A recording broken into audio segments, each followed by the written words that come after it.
भैया बहनों, good morning.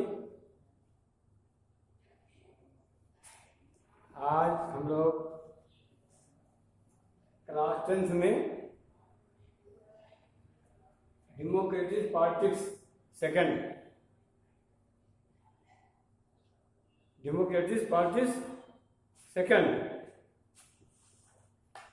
लोकतांत्रिक राजनीति सेकंड पुस्तक का नाम है। और पुस्तक में पहला चैप्टर है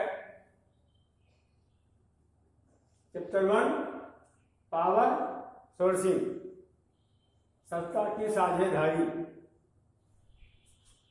पाठ का नाम है सत्ता की साझेदारी, पावर सोर्सिंग। उसमें पहले है उसका परिचय, ओवरव्यू में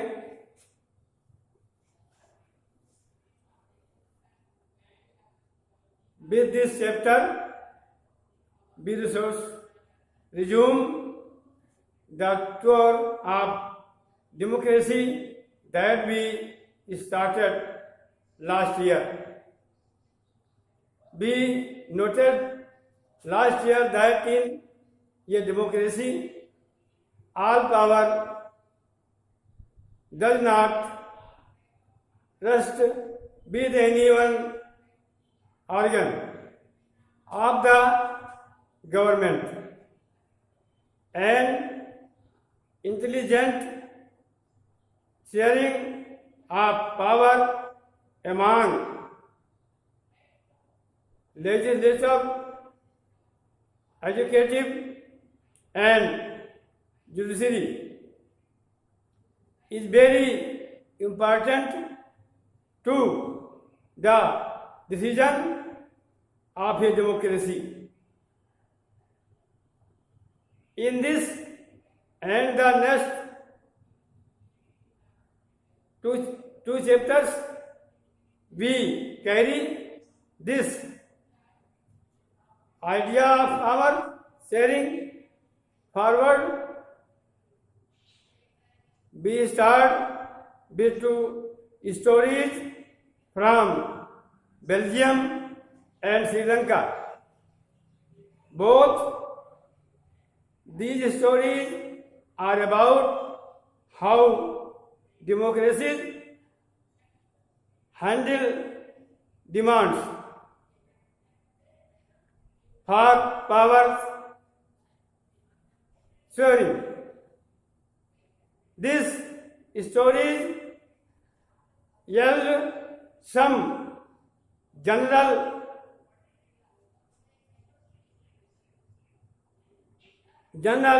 considerations about the need for power sharing in democracy.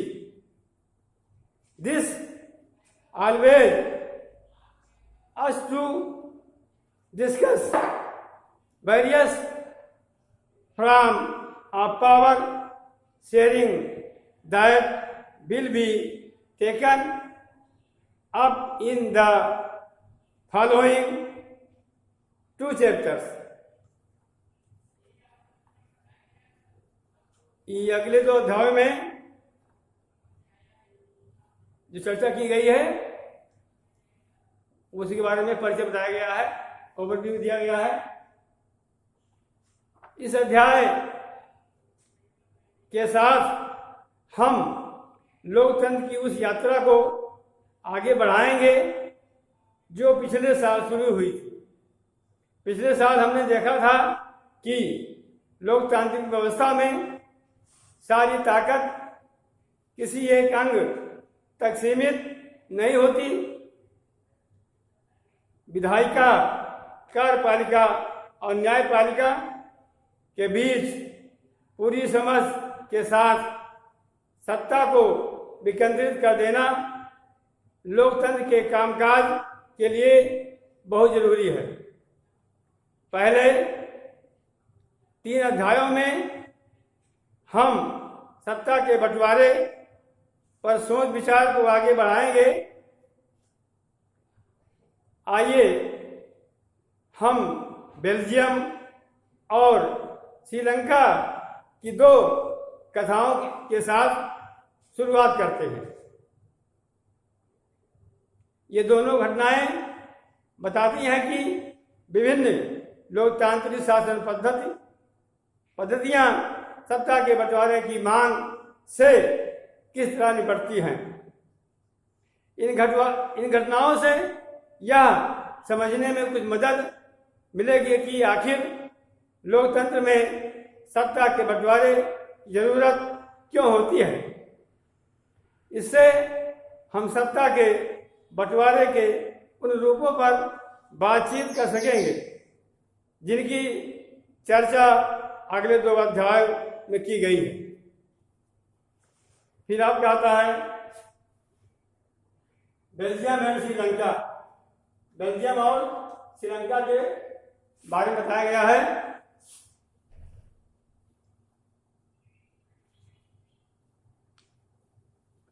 Belgium Europe का एक छोटा सा देश है। क्षेत्रफल में हमारे हरियाणा राज्य से भी छोटा है। इसकी सीमाएं फ्रांस, नीदरलैंड, जर्मनी और लक्समबर्ग से लगती है। इसकी आबादी 1 करोड़ से थोड़ी अधिक है, यानी हरियाणा की आबादी से करीब आधी। इस छोटे से देश के समाज की जातीय बुनावट बहुत जटिल है। देश की कुल आबादी का 59% हिस्सा फ्लेमिश इलाके में रहता है और डच बोलता है। शेष 40% लोग बेलोनिया क्षेत्र में रहते हैं और फ्रेंच बोलते हैं। राजधानी ब्रुसेल्स के 80% लोग फ्रेंच बोलते हैं और 20% लोग डच भाषा में बोलते हैं। अल्पसंख्यक फ्रेंच भाषी लोग तुलनात्मक रूप से ज्यादा समृद्ध और ताकतवर रहे हैं। बहुत बाद में जाकर आर्थिक विकास और शिक्षा का लाभ पाने वाले डच भाषी लोगों को इस स्थिति से नाराजगी थी। इसके चलते 1950 और 1960 के दशक में फ्रेंच और डच बोलने वाले समूहों के बीच तनाव बढ़ने लगा। इन दोनों समूहों के टकराव का सबसे तीखा रूप ब्रुसेल्स में दिखा। यह एक विशेष तरह की समस्या थी। डच बोलने वाले लोग संख्या के हिसाब से अपेक्षाकृत ज्यादा थे, लेकिन धन और समृद्धि के मामले में कमजोर और अल्पमत में थे। आइए हम इस हिस्से की तुलना एक और देश से करें, श्रीलंका। श्रीलंका एक द्वीपीय देश है जो तमिलनाडु के दक्षिणी तट से कुछ किलोमीटर की दूरी पर स्थित है। इसकी आबादी करीब 2 करोड़ है, यानी हरियाणा के बराबर।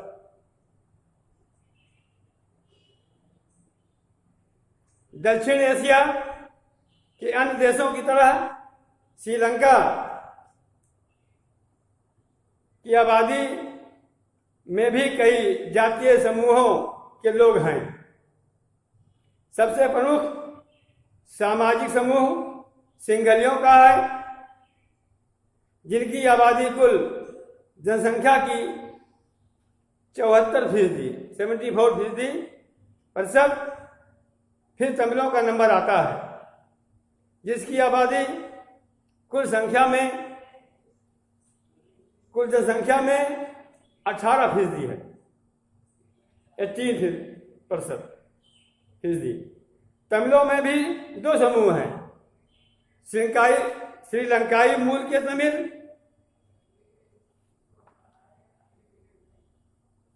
(13%) 13%, और हिंदुस्तानी तमिल जो औपनिवेशिक शासनकाल में बागानों में काम करने के लिए भारत से लाए गए लोगों की संतान है। मौजूदा श्रीलंका के नक्शे पर गौर करें तो पाएंगे कि तमिल मुख्य रूप से उत्तर और पूर्वी प्रांतों में आबाद है। अधिकतर सिंहली भाषा लोग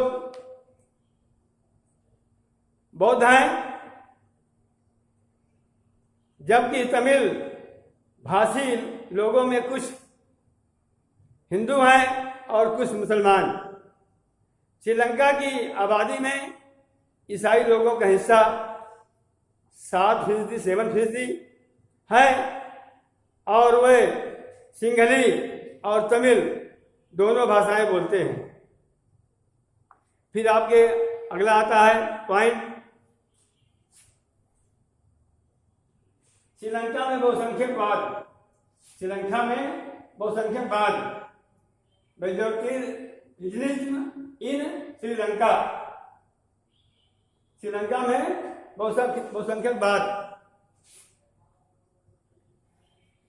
यह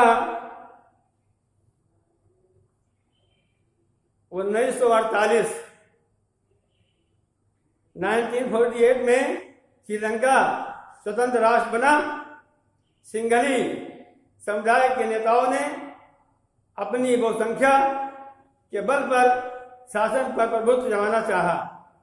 इस वजह से लोकतांत्रिक रूप से निर्वाचित सरकार ने सिंहली समुदाय की प्रभुता कायम करने के लिए अपनी बहुसंख्यक परिस्थिति के तहत कई कदम उठाए। 1956 में एक कानून बनाया गया जिसके तहत तमिल को दरकिनार करके सिंहली को एकमात्र राजभाषा घोषित कर दिया गया। विश्वविद्यालयों और सरकारी नौकरियों में सिंहलियों को प्राथमिकता देने की नीति भी चली। नए संविधान में यह प्रावधान भी किया गया कि सरकार बौद्ध मत को संरक्षण और बढ़ावा देगी।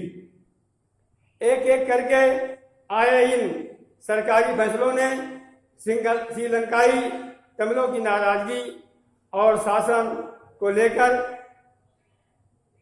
उनमें बेगानापन बढ़ाया।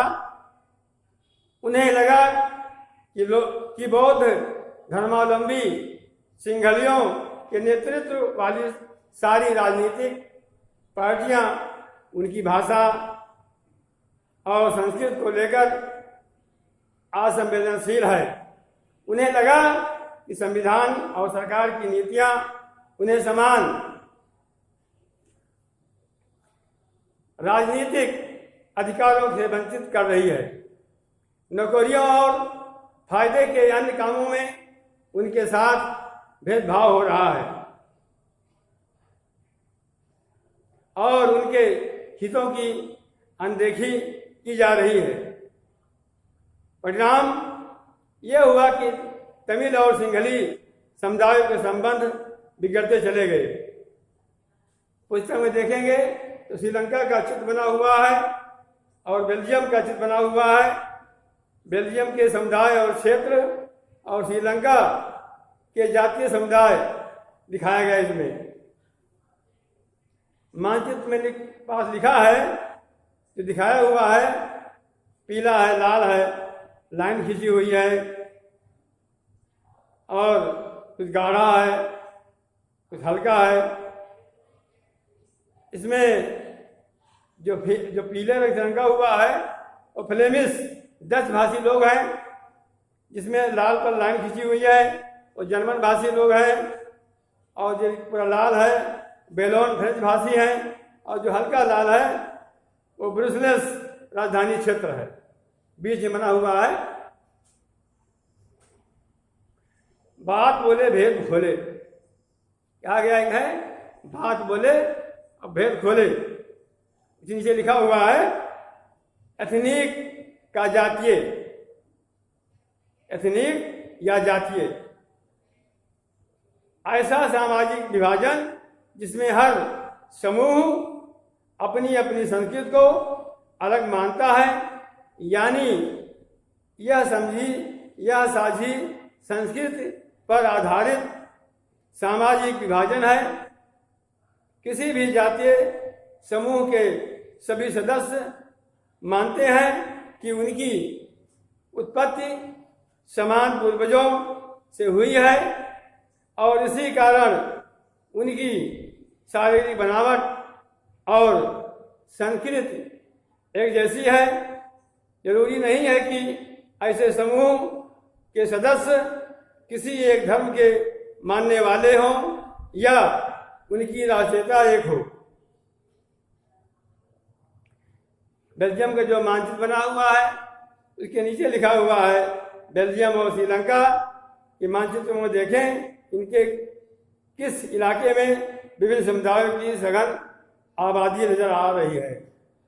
ऐसे ही अगले पन्ने में श्रीलंका का चित्र बना हुआ है। श्रीलंका की जातीय समुदाय सिंहली हैं, श्रीलंकाई तमिल हैं, भारतवंशी तमिल हैं और मुसलमान हैं। चारों को दिखाया गया है चार तरह से, और उसी में भी नाम में लिखा हुआ है कोलंबो, पतिकुलावा, टिंकुमाली, जाफना, ये सब श्रीलंका से मिले हुए द्वीप हैं, स्थान है। और भी लिखा है बात बोले भेद खोले, फिर लिखा उसमें बहुसंख्यकवाद, यह मानता कि अगर कोई समुदाय बहुसंख्यक है तो वह अपने मनचाहे ढंग से देश का शासन कर सकता है और इसके लिए वह अल्पसंख्यक समुदाय की जरूरत या इच्छाओं की अवहेलना कर सकता है। भैया और बहनों, आप लोग इस पहले पाठ को खूब ध्यान से पढ़ना और इसके अंदर में जो बनते हैं क्वेश्चन उसको बनाना, एक क्वेश्चन बैंक बुक बना लेना, जो हम भेजेंगे उसको लिखना। और फिर इसमें आ जाती है बाद में अगले पन्ने में बहुसंख्यक समुदाय के शासन में क्या दर्ज है, क्या हर्ज है, बहुसंख्यक समुदाय के शासन में क्या हर्ज है। अगर श्रीलंका में सिंघलियों का राज नहीं होगा तो किसका राज होगा, इसके बारे में बताया जाएगा कि आगे श्रीलंकाई तमिलों ने अपनी राजनीतिक पार्टियां बनाई और तमिल को राजभाषा बनाने, क्षेत्रीय स्वायत्तता हासिल करने तथा शिक्षा और रोजगार में समान अवसरों की मांग को लेकर संघर्ष किया। लेकिन तमिलों की आबादी वाले इलाके की स्वायत्तता की उनकी मांगों को लगातार नकारा गया। 1980 के दशक तक उत्तर पूर्वी श्रीलंका में स्वतंत्र तमिल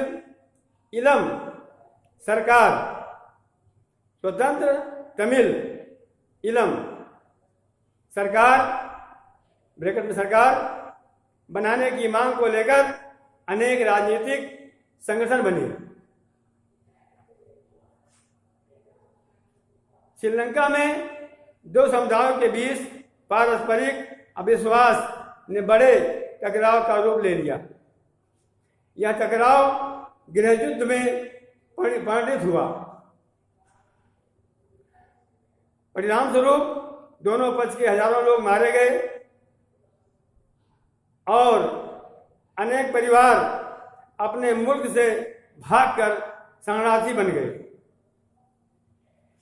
इससे भी कई गुना ज़्यादा लोगों की रोजी रोटी चौपट हो गई।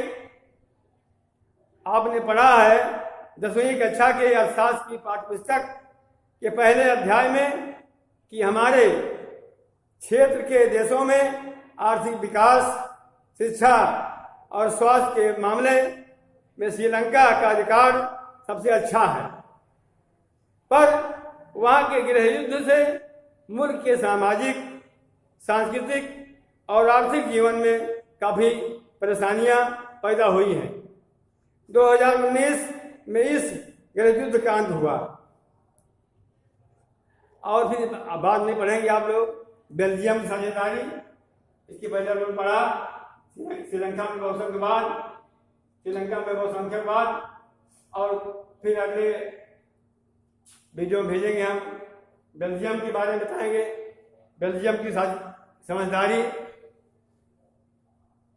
भैया बहनों, आप लोग बुक को बराबर पढ़ते रहिए, और जो हम भेजते हैं क्वेश्चन आंसर, MSQ, वो सब आप लोग लिखते रहिए, याद करते रहिए।